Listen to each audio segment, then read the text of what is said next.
গরমের ভিতরে এরকম শরবত খেলে কিন্তু অনেক ভালো লাগে। এটা হলো বেলের শরবত। সবাই ছোট্ট একটা বেল ছিল, সবাই অল্প অল্প করেই খেয়ে নিলাম। এইখানে ডাঁটা, ছোট আলু দিয়ে চিংড়ি দিয়ে রান্না করব, আর এই মিষ্টি কুমড়া ভাজা করব। মাছ যেভাবে ভাজা করি সেভাবে ভাজা করব। এরকম বড় বড় পিস করে কেটে নিয়েছি। আর এগুলো কেটে দিয়ে অনেক সময় পার হয়েছে, তারপরে এই গ্রিন টি খেয়ে নিলাম। সবাই খেলাম, সবাই না, আমি আর আমার মা দুজনে গ্রিন টি খেলাম, আর তসিফের বাবা ওরা দুধ চা খেলো। আর এখানে চাপা শুটকি দিয়ে ডাঁটা শাকের যে শাকটা ছিল সেই ডাঁটা শাকটা সুন্দর করে রসুন, পেঁয়াজ, কাঁচামরিচ দিয়ে বসিয়ে দিলাম। আর এখানে মিষ্টি কুমড়াটা মশলার ভিতরে একটু আদা রসুনের সামান্য 1 চিমটি, আর হলুদ, মরিচ, আর একটু ধনিয়া গুঁড়া, একটু জিরা গুঁড়া আর লবণ মেখে একদম মাছ যেভাবে মশলাদার মাছ মাখে সেভাবে, এই মাছটা যেভাবে মাখছি ওটা বসিয়ে দিলাম। দিয়ে ওই বাটিতেই মাছটাও মেখে নিলাম। মাছটা ভুনা, মানে রসা রসা ভুনা ভুনা হবে, মানে ভুনা রসা আর কি। আর এই যে মাছটা মেখে নিচ্ছি মশলায়। আর ওইখানে ডাঁটা তরকারি রান্না হবে। আলু সিদ্ধ বসিয়ে দেওয়া হয়েছে, মানে ছোটো ছোটো আলুগুলা, সেগুলো ছিলে মাঝখান থেকে একটা টুকরা দিয়ে নেওয়া হবে। আর এই যে মশলার সাথে সব মশলা মেখে পেঁয়াজ আর কাঁচামরিচ ব্লেন্ড করে নেওয়া হয়েছে। আর এখানে চিংড়িটা ভুনা করে ডাঁটা আর ওই যে সিদ্ধ করা আলু চিলে এগুলো কিন্তু দেওয়া হয়েছে অনেক সময় পর কিন্তু, কারণ আলু সিদ্ধ হওয়ার পর আলু ছিলতে হয়েছে ছোট ছোট কিন্তু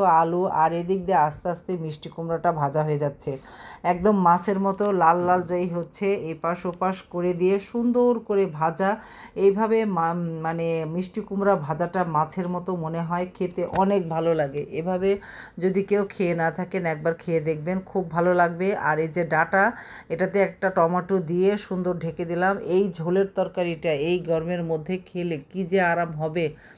আর এই যে রুই মাছটা সাহেব এনেছিল প্রায় 2.5 থেকে 3 কেজির মতো। এই মাছ যেদিনই রান্না করি সেদিনই সে আর খেতে চায় না। এরপরে বলেছে আর রুই মাছ আনবে না, যদি ভালো নদীর কোনো মাছ পাওয়া যায় তাহলে আনবে। আসলে মাছগুলো আমরা যে কোথা থেকে খাই, কোনো মাছ দেখা যায় খুব স্বাদ লাগে, আবার কোনো মাছ দেখা যায় একটু টেস্টলেস, মানে একটু খেতে ভালো লাগে না। আর আমরা কি করব, মানে নদীতেও তো আর এত মাছ নেই। আর দেখা যায় যে ফিশারির যে মাছগুলা, সেই মাছগুলো কেমন পানির মাছ, একটুও মিষ্টি লাগে না বা খেতে ভালো লাগে না, এই আর কি। আর এইগুলা পাশাপাশি আর এই যে শসা, লেবু এগুলোও কেটে রেডি করা হচ্ছিল। এটা কিন্তু আমি কাটছিলাম না, এটা পারভিন কাটছিল, আর আমি শুধু ভিডিও করছিলাম। আর এই যে মাছটাও উল্টিয়ে দিচ্ছে, মাছে কিন্তু একদম লাল লাল করে ভেজে নেওয়া হচ্ছিল, মশলাটা আলাদা রেখে নেওয়া হয়েছে। আর এই শুধু মাছগুলো লাল লাল করে একদম মুচমুচে করে ভেজে তারপরে কিন্তু মশলার ভিতরে দিয়ে একদম মাখা মাখা করে হবে, তা নাহলে খেতে ভালো লাগবে না। আর এই যে সাথে লেবু কেটে নেওয়া হয়েছে 2টা। আর এই যে ডাঁটা তরকারিটা একদম হয়ে গেছে, একটু ধনিয়া পাতা দিয়ে এটা নামিয়ে নেওয়া হলো। আর লবণটা চেখে দেখা হলো ঠিক আছে কিনা, একদম পারফেক্ট হয়েছে। আর ওই যে মাছগুলো ভাজা হয়েছে, সেই মাছগুলো একদম একটা একটা করে, যেটা একদম মচমচা ভাজা হয়েছে সেই মাছটা উঠিয়ে রেখে আর ওই ফ্রাই প্যানেই এই মশলাটা ভুনে নেওয়া হবে। এখন এই যে মশলাটা একটু পানি দিয়ে সুন্দর রসা রসা করে ভুনে, আর এই মাছের ভিতরেই মানে মশলার ভিতরেই মাছ দেওয়া হবে। আর এই সাইডের চুলায় ভাতও বসে দেওয়া হয়েছে, ভাত হলেই রান্না শেষ আর কি। আর এখানে এই যে আটা গুলিয়ে নিয়েছিল পারভিন, অনেকগুলো রুটি বানিয়ে দিয়েছে।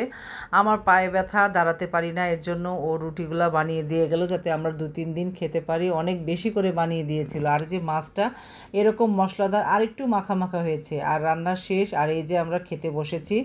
মাছ ভাজাটা কিন্তু খুবই ভালো লেগেছে, তার চেয়ে বেশি ভালো লেগেছে এই যে চাপা শুটকি দিয়ে শাকের এই ভর্তাটাও দুর্দান্ত হয়েছে। আর মিষ্টি কুমড়া ভাজিটাও খুব ভালো লেগেছে, গরমের জন্য একদম পারফেক্ট খাবার হয়েছে আজকে। আর সবগুলো খাবারই অনেক অনেক সুস্বাদু এবং মজার ছিল। গরমের ভিতরে মাছ মাংস না খেয়ে এরকম সবজি ভর্তা এগুলো